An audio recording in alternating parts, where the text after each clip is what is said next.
Good morning students. 11वीं class की video हमारी नंबर 6 है और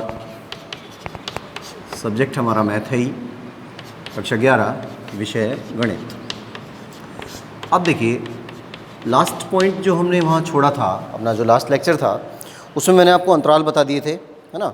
अंतराल के साथ में उसको संख्या रेखा पे शो करना बता दिया था। सिंपल, संवृत अंतराल, विवृत अंतराल और मिश्र अंतराल, इन तीनों के बारे में हमने बात की थी। उसके बाद एक थोड़ा सा टॉपिक हमारा एक बच गया था और उसमें आ रहा है एक पूरक समुच्चय। सार्वत्रिक मैंने आपको बता दिया था, यूनिवर्सल सेट आया था, वो हम बता चुके हैं। तो एक टॉपिक है, थोड़ा सा इसको डिटेल में देखिए कि जैसे हमारे पास है पूरक समुच्चय, है ना। क्या है? पूरक समुच्चय। अब पूरक समुच्चय क्या होता है? पूरक समुच्चय एक ऐसा समुच्चय होता है, नाम से ही पता चल रहा है, जैसे सप्लीमेंट्री सेट बोलते हैं इसको। अब सप्लीमेंट्री सेट के अंदर क्या कंडीशन आ रही है कि मान लीजिए U है। U क्या है? U एक यूनिवर्सल सेट है और यूनिवर्सल सेट की परिभाषा अगर आपको याद है अभी, तो मैंने आपको ये बताया था कि जो भी सबसेट हमको दिए जाते हैं, जो भी उपसमुच्चय हमको दिए जाते हैं, उस उपसमुच्चय में सबसे बड़ा, है ना, यानी इसका कोई भी अवयव ऐसा नहीं होगा जो उन उपसमुच्चयों में ना हो, ऐसा नहीं हो सकता। तो जैसे मान लीजिए हमने ये ले लिया कि 1 2 3 4 5 6 7 8 9 10, ये एक यूनिवर्सल सेट हमने ले लिया, मतलब बड़ा समुच्चय एक ले लिया। और एक कंडीशन आ जाती है कि a बराबर 2 4 6 8, ये एक a का मान आ गया, है ना, ये u हो गया और ये वाला a हो गया, ठीक है। जब ये कंडीशन आती है तो हमें पूरक समुच्चय निकालना है। अब पूरक समुच्चय की परिभाषा होती है a डैश से इसको प्रेजेंट करते हैं। इसका मतलब होता है कि a के अलावा जो कुछ भी आ रहे हैं वो सारे के सारे a डैश में आ जाएंगे। a निकाल दीजिए बस इसमें से। तो a डैश बराबर होता है u माइनस a, है ना। a डैश जो होता है ना, इसको ऐसे भी लिख देते हैं कि a डैश बराबर होता है u minus a। u minus a का मतलब क्या हो जाता है? यूनिवर्सल में से a को हटाइए। तो यूनिवर्सल में से a को हटा देते हैं, तो यूनिवर्सल ये है, इसमें से 2 4 6 और 8 को हटा दीजिए, तो 2 हट जाएगा, 4 हट जाएगा, 6 हट जाएगा, 8 हट जाएगा। तो क्या बच गया? 1 बच गया, 3 5 7 9 और 10। तो ये a डैश कहलाएगा, यानी इसको हम कहते हैं पूरक समुच्चय, ठीक है। ये स्थिति हमारे पास आती है। अब उसके बाद हम बात कर रहे थे, इसको नोट कर लीजिए। इसके बाद हमने बात की थी एक वेन आरेख के बारे में, है ना। वेन आरेख क्या था? वेन आरेख एक छोटा सा टॉपिक है, कोई खास काम नहीं है, लेकिन जो समुच्चय होते हैं, अभी तक तो हम समुच्चय को कैसे बना रहे हैं? समुच्चय को मैंने बताया था जैसे शुरुआत में आपको कि भाई बड़े ब्रैकेट, ये मझले ब्रैकेट से इसको दिखाया जाता है, अवयवों को छोटे क्रम में लिखा जाता है, इस तरह से सारी बातें बता दी हैं। तो वेन आरेख क्या है? इन्हीं समुच्चयों को, वेन आरेख क्या है? इन्हीं समुच्चयों को चित्रों के माध्यम से दर्शाया जाता है, उसको वेन आरेख कहते हैं, है ना। चित्रों के माध्यम से, चित्र के माध्यम से कैसे निकालते हैं? देखिए, जैसे हमें दे दिया u बराबर, इसमें यूनिवर्सल होता है हमेशा, वेन आरेख आएगा तो यूनिवर्सल आएगा, ठीक है। तो जैसे यहाँ दे दिया कि 1 2 3 4 5 6 ले लेते हैं बस, तो ये u हो गया, यानी यूनिवर्सल सेट हो गया। अब कोई a दिया हुआ है हमको, तो a का मान है 2 और 3, फिर b का मान है 3 और 4, ऐसे दिया हुआ है। 3 4 की बजाय 4 5 ले लीजिए पहले, ये 4 5 हो गया, इस तरह से दे दिया। और फिर आपसे कह दिया कि भाई इसका वेन आरेख बनाइए। तो वेन आरेख बनाते हैं तो जो सबसे बड़ा समुच्चय होता है ना, ये यूनिवर्सल सबसे बड़ा होता है। तो यूनिवर्सल को तो एक आयत के तौर पे दर्शाया जाता है, ऐसे यूनिवर्सल को तो आयत के तौर पे दर्शाया जाता है। और a और b जो आ रहे हैं, है ना, ये समुच्चय आ रहे हैं, इन समुच्चयों को वृत्त के तौर पे दर्शाया जाता है।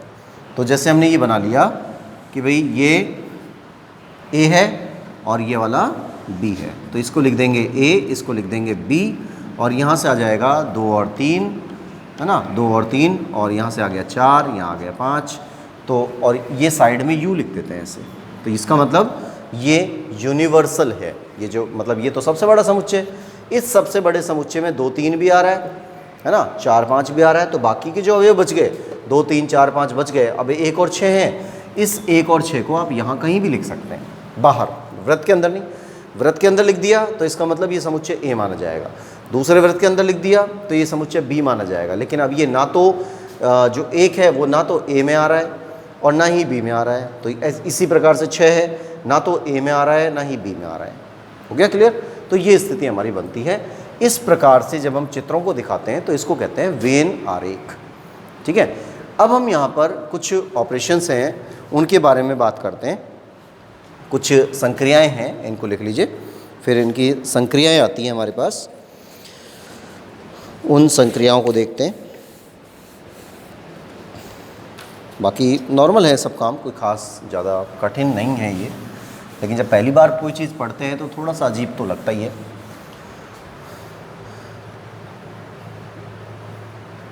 देखिए, समुच्चयों पर संक्रियाएं या समुच्चयों की संक्रियाएं।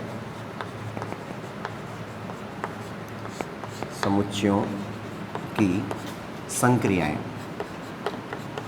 संक्रिया मतलब ऑपरेशन, कैलकुलेशन, ये इसी प्रकार से हमें यहाँ पर करना है। अब जैसे पहला है, इसमें 3 होते हैं, तो पहले की बात करते हैं।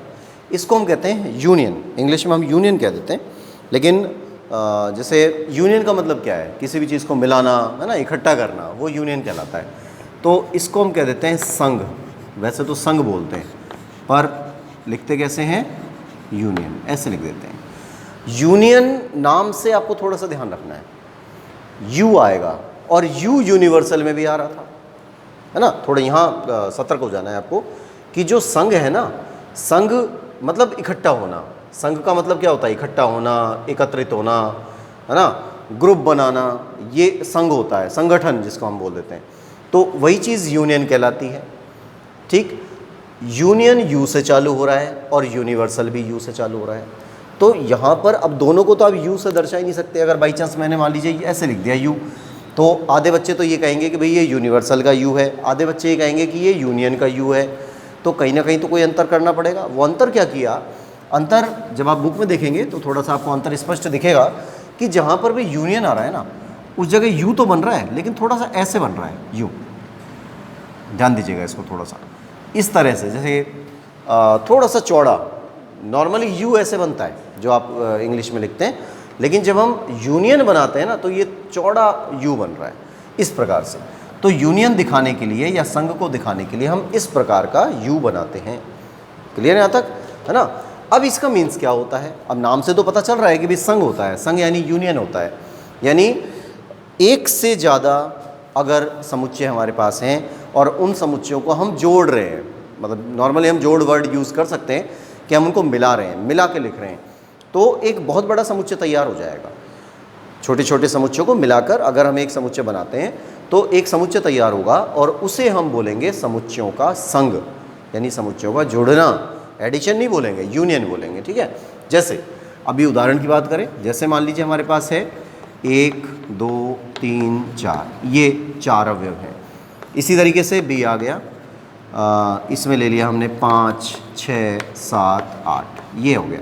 अब हमसे कह दिया जाए कि भाई आप इन दोनों को मिलाइए, है ना, इन दोनों को मिलाइए, यानी संघ बनाइए। संघ बनाते हैं, इनको मिलाते हैं, यूनियन बनाते हैं। तो इसको लिखने का तरीका होता है ए ऐसे, यूनियन बी आ गया, ए यूनियन बी आ गया। अब इस ए यूनियन बी को दोनों को मिला दीजिए, तो 1 2 3 4 5 6 7 8, ये बन गया।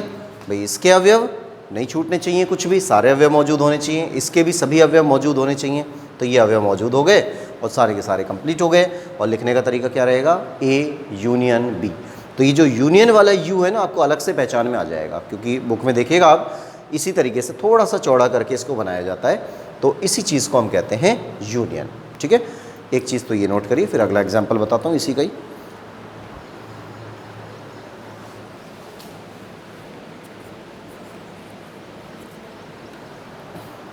इसके बाद देखिए,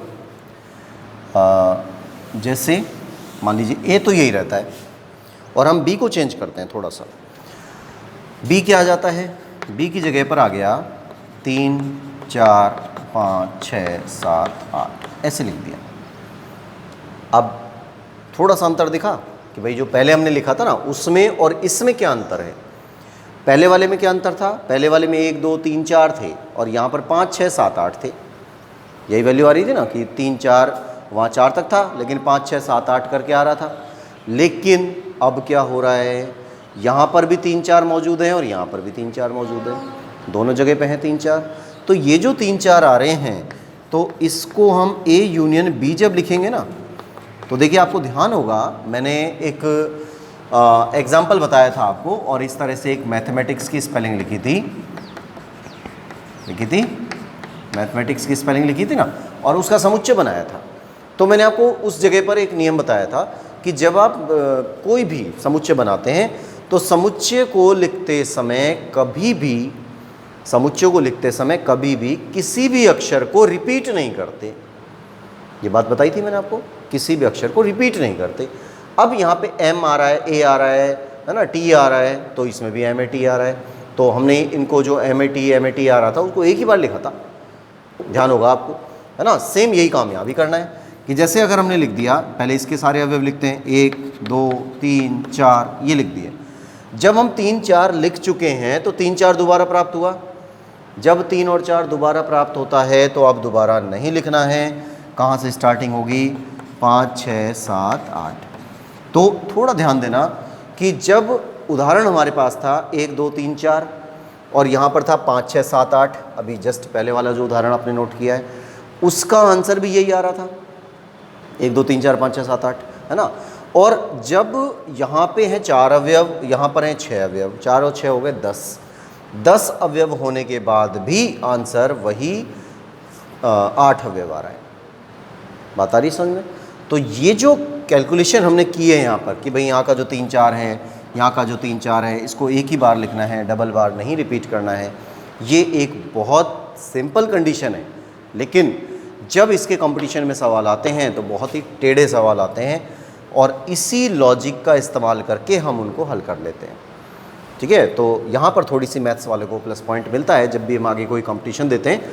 तो ये जो सारे लॉजिक है ना, अभी तो हम इनकी डिटेल पढ़ रहे हैं, इनके बेसिक पढ़ रहे हैं, और उस बेसिक के बाद जब हम डायरेक्ट क्वेश्चन पे जाते हैं तो ये क्वेश्चन करना बहुत बहुत आसान हो जाता है। ठीक है, तो ये तो कहलाता है संघ, यूनियन। अब आते हैं हम दूसरे ऑपरेशन, इसको लिख लो एक बार, इसको नोट करिए चाहे पॉज करके या कैसे भी, फिर इसको मिटाते हैं। उसके बाद हम नेक्स्ट पे आते हैं और नेक्स्ट है समुच्चयों का सर्वनिष्ठ। दूसरा पॉइंट है सर्वनिष्ठ, जिसे हम देशी भाषा में कॉमन कह देते हैं, कॉमन, सर्वनिष्ठ। समुच्चयों का सर्वनिष्ठ, और इसको बोलते हैं इंटरसेक्शन। ठीक है, इसे हम बोल देते हैं इंटरसेक्शन। अब इंटरसेक्शन का मतलब ये होता है, नॉर्मली जो इंटरसेक्शन होता है ना वो यूज़ होता है रेखाओं के लिए, कि जैसे 2 रेखाएं आ रही हैं, 2 रेखाएं एक दूसरे को काट रही हैं, इस बिंदु पे काट दिया, तो हम ये कह देते हैं कि भाई दोनों रेखाएं एक दूसरे को इंटरसेक्ट कर रही हैं, प्रतिच्छेद कर रही हैं ना। तो ये जो इंटरसेक्शन है ना, इसका जो रियल अर्थ निकल के आता है, जो रियल वर्ड है हिंदी में, उसको कहेंगे हम प्रतिच्छेदन। ठीक है, तो 2 रेखाएं एक दूसरे को काट रही हैं, इंटरसेक्ट कर रही हैं, प्रतिच्छेदन कर रही हैं। इसी प्रकार से ये जो बिंदु आ रहा है, इस बिंदु को हम कहेंगे इंटरसेक्शन पॉइंट, मतलब प्रतिच्छेदन बिंदु, ये बोला जाएगा। ठीक है, तो ये स्थिति हमारे पास यहाँ आ जाती है। अब सर्वनिष्ठ का मतलब क्या होता है, पहले इसको समझिए। जैसे यही उदाहरण लेते हैं कि मान लीजिए हमसे कहा गया 1 2 3 4, ये पहला समुच्चय है। फिर अगला है 3 4 5 6 7 8। जब कहा जाए कि यूनियन करिए, तब तो आपने दोनों को जोड़ दिया, मिला दिया, है ना। और 3 और 4 2 बार रिपीट हो रहे थे। जब 3 और 4 2 बार रिपीट हो रहे हैं तो आपने उसको एक ही बार लिखा, 2 बार नहीं लिखा, पहली स्थिति। फिर अगर हमसे कहा जाता है कि भाई सर्वनिष्ठ करिए, सर्वनिष्ठ करने का मतलब इंटरसेक्शन करिए।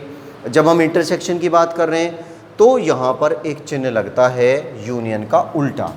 जैसे जब आप यूनियन कर रहे थे तब तो आप क्या लगा रहे थे, इस तरह से यू बना रहे थे, है ना, थोड़ा सा चौड़ा यू बना रहे थे।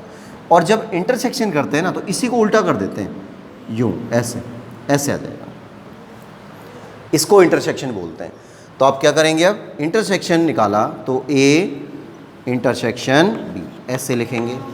अब इंटरसेक्शन का मतलब ये होता है कि जब आप दो समुच्चयों में इंटरसेक्शन निकालते हैं तो केवल उन अवयवों को लिखना है जो दोनों जगह उपस्थित हैं, उनको नहीं लिखना जो किसी एक में है, जो केवल एक में है ना। केवल उनको लिखना है जो दो जगह उपस्थित है। जैसे यहाँ पर 3 4 आ रहा है, यहाँ पर भी 3 4 आ रहा है, दोनों में उपस्थित है, यानी दोनों में कॉमन आ रहे हैं, तो इसको हम क्या लिख देंगे 3 4, ये इसका आंसर होगा।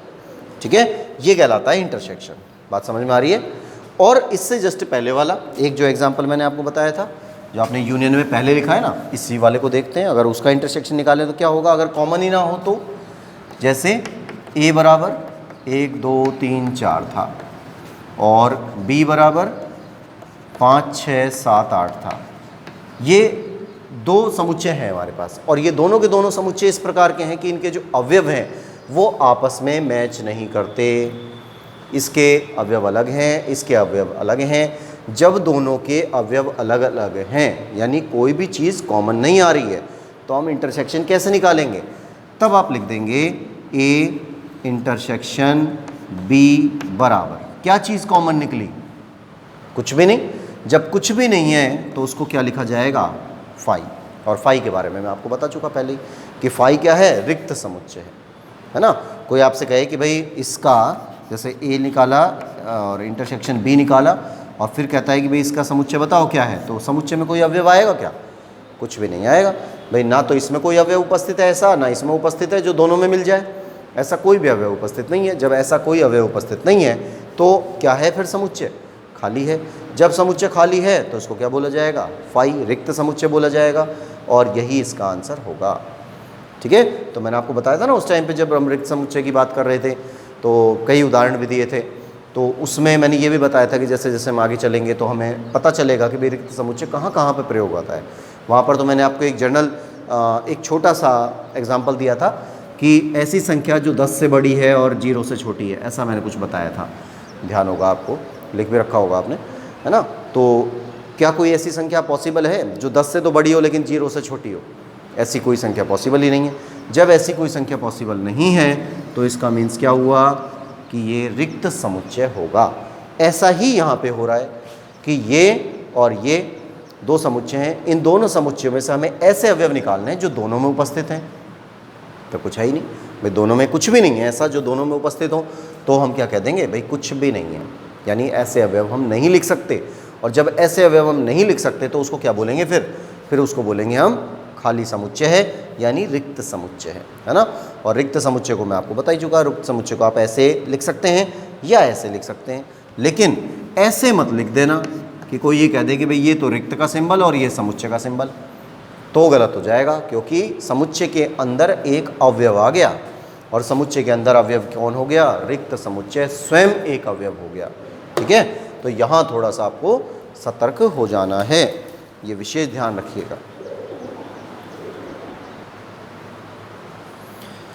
इसके बाद नेक्स्ट पे आइए, एक तीसरा इसी का ऑपरेशन है और वो है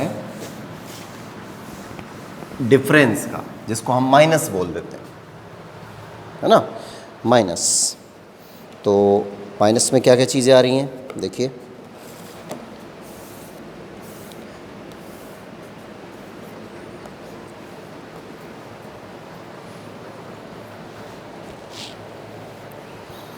a माइनस बी, जिसको हम बोल देते हैं, और नंबर 3 है, और तीसरे को हम कह देते हैं अंतर समुच्चय। अंतर समुच्चय, अंतर समुच्चय क्या है, जैसे a बराबर आ गया 1 2 3 4 5 ये दे दिया, और b बराबर आ गया 4 5 6 7 ऐसे ये दे दिया, है ना। तो ये आ गया। अब a का मान है हमारे पास, b का मान है हमारे पास, और फिर हमसे कोई ये कह देता है कि आप अंतर समुच्चय निकालिए। अंतर समुच्चय जो होता है ना वो a माइनस बी होता है, ऐसे लिखते हैं इसको। लेकिन ये जो नॉर्मल माइनस होता है अपना, नॉर्मल माइनस तो छोटा सा लगाते हैं, हल्का सा, और इसका जो माइनस होता है ना ये थोड़ा सा बड़ा होता है। तो इस बड़े माइनस को जब हम लगाते हैं तो यहाँ आपको ध्यान देना है कि हम किस कंडीशन की बात कर रहे हैं, ए माइनस बी की डिफरेंस की बात कर रहे हैं। डिफरेंस ये थोड़ा सा अलग है नॉर्मल माइनस से। माइनस जैसा नहीं है, ये मत सोचिए कि भाई इसमें से माइनस कर देंगे। ये बड़ा हो सकता है, ये बड़ा हो सकता है, ये छोटा हो सकता है, कुछ भी हो सकता है।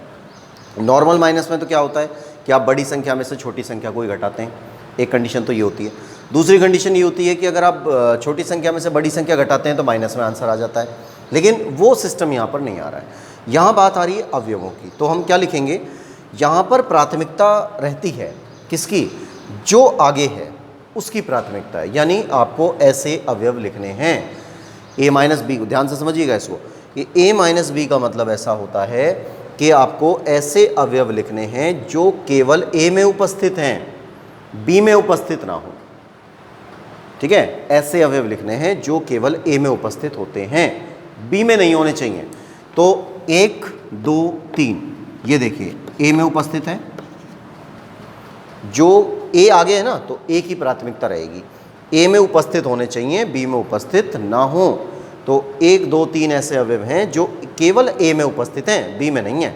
b में 4 और 5 उपस्थित हैं तो हमने नहीं लिया, 6 और 7 उपस्थित हैं हमने नहीं लिया। तो हमें किसको लेना है, जो केवल a में उपस्थित हैं। और अगर हम कर देते हैं b माइनस a, तो b माइनस a का मतलब क्या हुआ, अब प्राथमिकता किसकी, जो आगे है ना उसकी प्राथमिकता ज़्यादा रहेगी, पीछे वाले की प्राथमिकता नहीं रहेगी।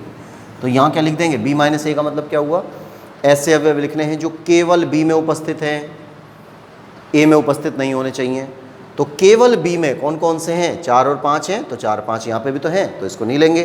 क्या ले लेंगे फिर हम, 6 और 7। ठीक है, ये a माइनस बी और b माइनस a का जवाब रहेगा। नॉर्मल अंकों की तरह नहीं करना कि भाई आप ये सोचे भी a माइनस बी और b माइनस a में माइनस का अंतर रहेगा, है ना, वो माइनस वाला सिस्टम नहीं आ रहा है। ठीक है, इसको नोट करिए, फिर आगे चलते हैं।